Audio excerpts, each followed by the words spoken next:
इतना मन बढ़ रहा है। अभी आप ग्वालियर की घटना देख रहे हैं। ग्वालियर में एक उसी से श्री राम को भी न्याय मिला है और हर भारतीयों को अपनी योग्यता के आधार पर प्रदेश के झांसी जिले में लगातार वरिष्ठ अधिवक्ता संतोष दोहरे जी ज्ञापन के माध्यम से लगातार अपनी सरकार तक बात पहुंचाने के लिए और उनको कार्रवाई को लेकर लगातार लगे हुए हैं। और क्या उनके अधिवक्ताओं को लेकर क्या ऐसा रोष है और उनके लेकर क्या कहना चाहेंगे, तो हम उनसे बात करेंगे। क्या है पूरा जी, क्या आज क्या कराना, क्या सबसे पहले कोर्ट में क्या रहे?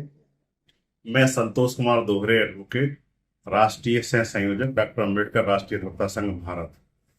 देश में एक अजीब सी अघोषित, क्या कहें उसको, अत्याचार कहें या जो भी आप लोग समझें, सुप्रीम कोर्ट ऑफ इंडिया के विरुद्ध और देश के संविधान के विरुद्ध एक योजनाबद्ध तरीके से एक अघोषित युद्ध चल रहा है।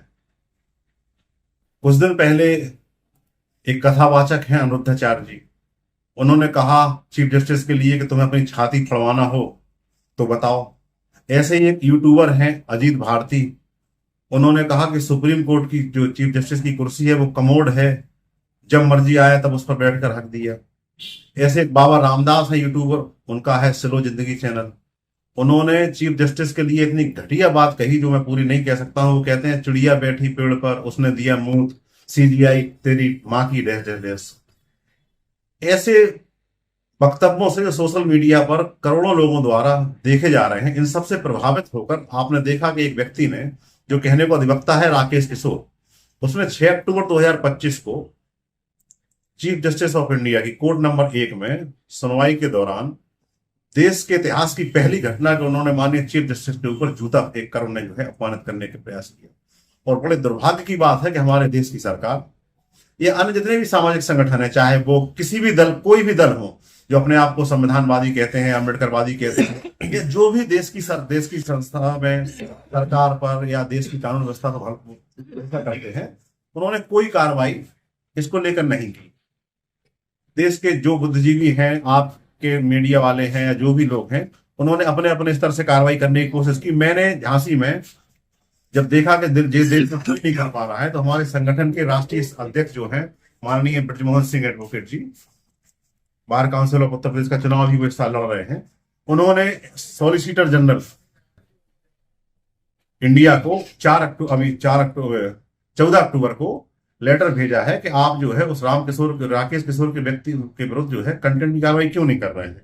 तो उन्होंने भेजा। हमने अपने स्तर से यहाँ डीजीएम साहब के यहाँ एक पिटीशन दायर की है अनिरुद्धाचार्य जी के खिलाफ कि उन्होंने सीबीआई को धमकी दी जाना नहीं।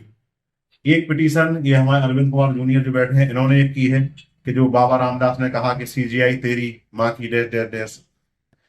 ऐसे ही वो जो अजीत भारती है, उन्होंने कहा, मैंने बताया आपको कि सीजीआई के लिए कहा कि वो कुर्सी पर बैठ के, तो एक याचिका हमने इसकी प्रस्तुत की है, विचाराधीन है कोर्ट में। लेकिन इनसे इतना मन बढ़ रहा है। अभी आप ग्वालियर की घटना देख रहे हैं। ग्वालियर में एक विद्वान अधिवक्ता हमने कहें या क्या कहें, हाईकोर्ट ग्वालियर के, मध्य प्रदेश के, वो जो है पूर्व बार काउंसिल बार एसोसिएशन के अध्यक्ष रह चुके हैं, वो लगातार बयान दे रहे हैं कि डॉक्टर अंबेडकर एक गंदा व्यक्ति है, उन्होंने संविधान नहीं बनाया, अंग्रेजों के गुलाम थे। यहां तक कि वो ये कह रहे हैं कि मैंने संकल्प लिया है देश में 3 काम करने का।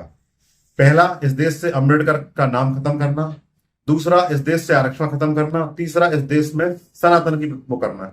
भैया, आप वकील होकर बाबा साहब को गंदा कहना, संविधान के प्रति ऐसी बातें करना, लेकिन ना मध्य प्रदेश सरकार ने कुछ किया, ना सेंट्रल गवर्नमेंट। न्यायपालिका कैसे देख रहा है इन चीजों को, और न्यायपालिका क्या विचार कर रहा है जब आप ऐसे मुद्दे लेकर जा रहे हैं? तो अब न्यायपालिका का आप देखिए, सबसे बड़ा उदाहरण हमने झांसी में जो अनिरुद्धाचार्य के खिलाफ दावा किया, तो यहाँ माननीय पीठासीन अधिकारी एसीजेएम फर्स्ट अनिल कुमार सत्ता, उन्होंने ऑर्डर कर दिया कि क्षेत्राधिकार पर सुनाएं। जबकि भारतीय न्याय सुरक्षा संहिता जो लागू हुई है, इसमें एफआईआर लिखने के लिए किसी प्रकार की कोई क्षेत्राधिकार की सीमा नहीं है।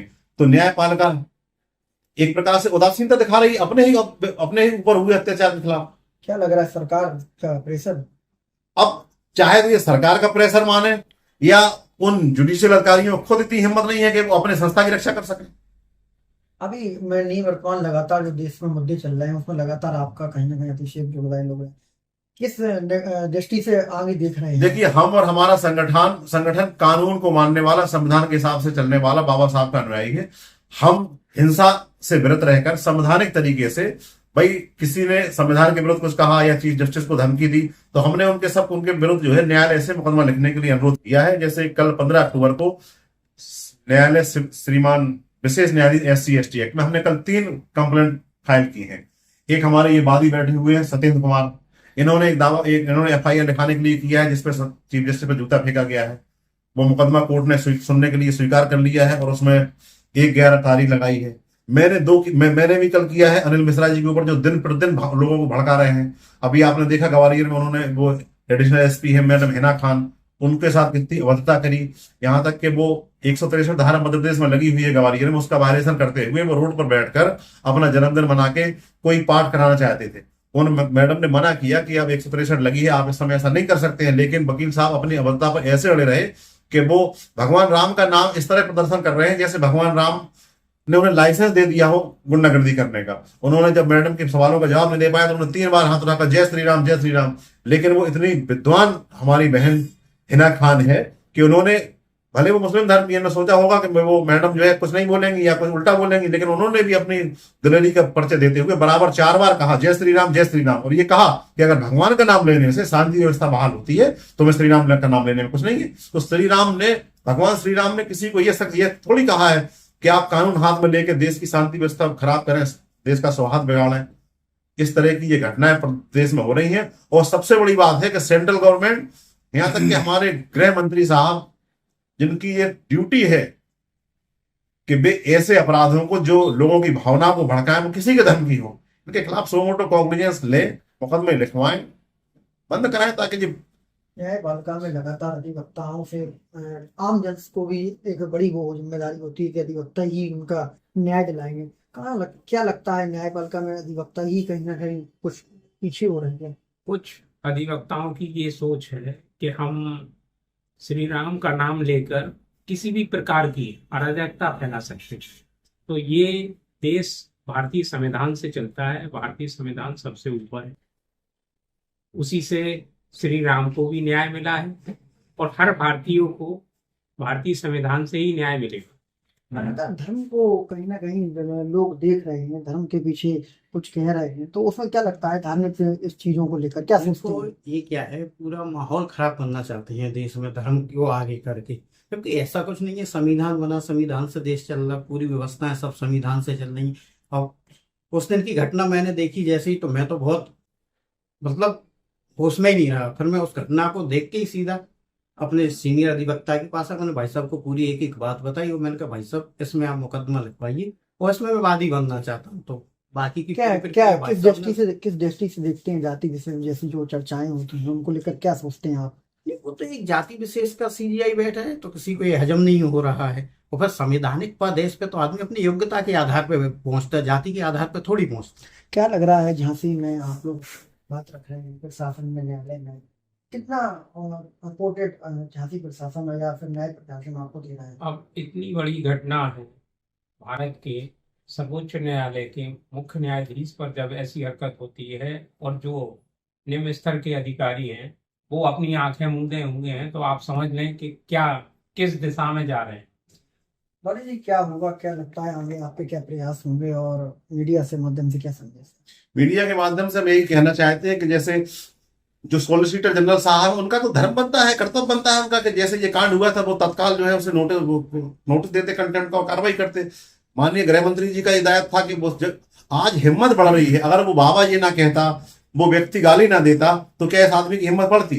अगर यही जूता जो उसने चीफ जस्टिस पे क्यों फेंका, उसकी हिम्मत हो गई। चीफ जस्टिस साहब अनुसूचित जाति से आते हैं, अगर यही हमला किसी अन्य वर्ग के साथ होता, आगे क्या मुद्दे होंगे? आगे मुद्दे होंगे हम संवैधानिक तरीके से, हमारा संगठन देश भर में जहां जहां हमारा संगठन है, हम कानूनी तरीके से इनके विरुद्ध मुकदमे लिखाएंगे। इनके खिलाफ अगर स्टैंडिंग वो सॉलिसिटर जनरल अगर कंटेम्प्ट की कार्रवाई नहीं करते हैं तो हमारा संगठन कंटेम्प्ट की कार्रवाई सुप्रीम कोर्ट में करेगा। और देश की जनता से हम यही निवेदन करेंगे कि जहां भी कानून पर हमला या सौहार्द बिगाड़ने की बात हो तो बढ़ चढ़कर आगे आए, क्योंकि एक दिन आज उनके ऊपर हो रहा है, कल आपके ऊपर भी होगा। हमारे साथ इस समय वरिष्ठ अधिवक्ता संतोष द्वारे जी थे और उनके साथ ही सभी लोग हैं। अधिवक्ताओं का एक लगातार न्यायपालिका को लेकर और कहीं ना कहीं लोगों के बीच में, उनके बीच में समझाने का उन्होंने प्रयास किया आप अपने भी कमेंट के जरिए बता सकते हैं इसमें क्या कुछ ऐसा पूछने के लिए है वो पूछ सकते हैं, और झांसी टाइम्स को फॉलो करें। झांसी।